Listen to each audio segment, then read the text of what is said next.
When you separate, where do you start?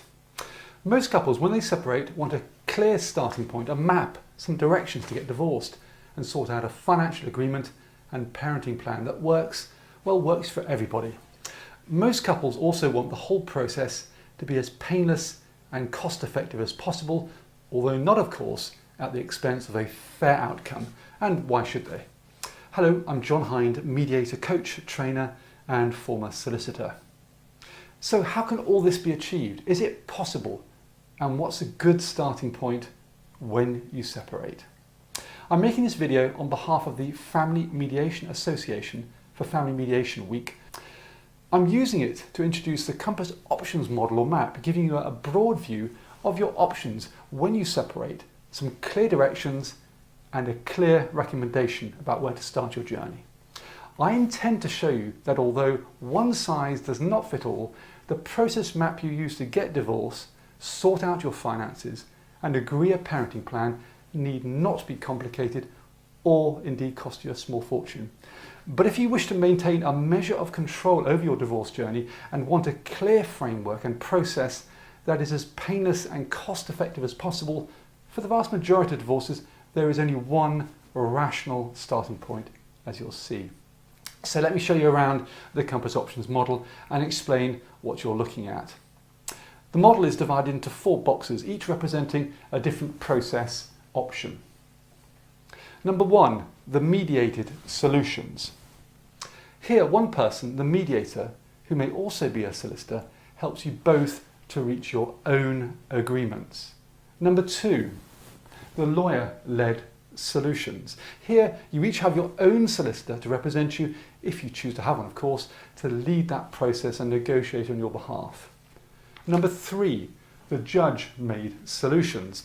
Here, a court-appointed judge decides everything for you both.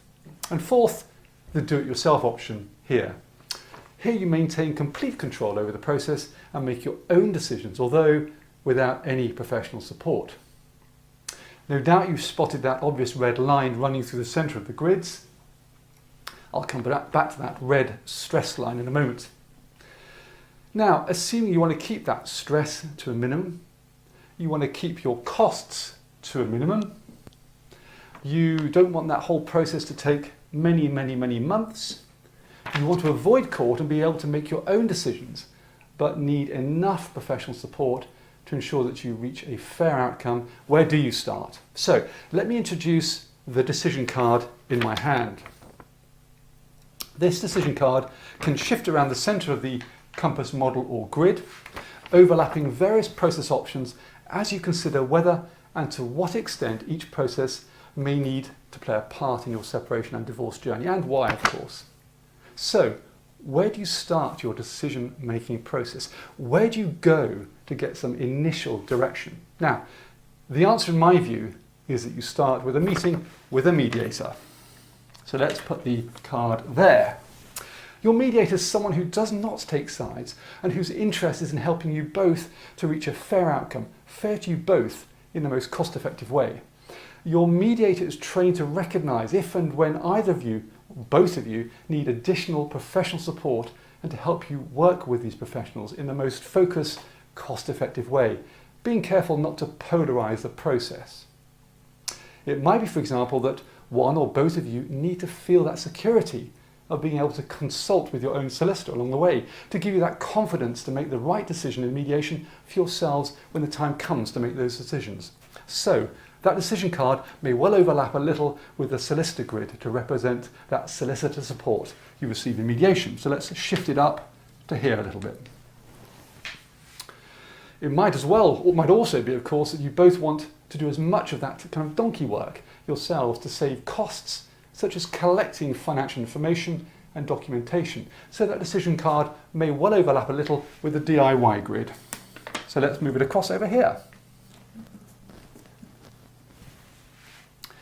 Now, if this combination of working together with a mediator, with a bit of solicitor advice and support along the way, and a bit of do-it-yourself, between mediation sessions, you're able to reach a fair financial outcome, you may well want it to be made legally binding. And this is where the judge grid comes into it, because you'll need that judge to turn your agreement into a binding court order, there should be no reason to go to court in person for this. And this is where we can move it over to the judge section. So, there you have it. First, start by seeing a mediator who will work with you both and help you work together to reach decisions that are fair to you both. If you need additional professional support along the way, whether it's a solicitor, of course, an accountant, a child expert, for example, the mediator will help you manage this in the most efficient and cost-effective way, leading to a binding order made by a judge where appropriate. Now, I very much hope that all this is clear, but if you have any questions, please speak to an accredited family mediator. Thanks for watching and good luck with making the right decisions.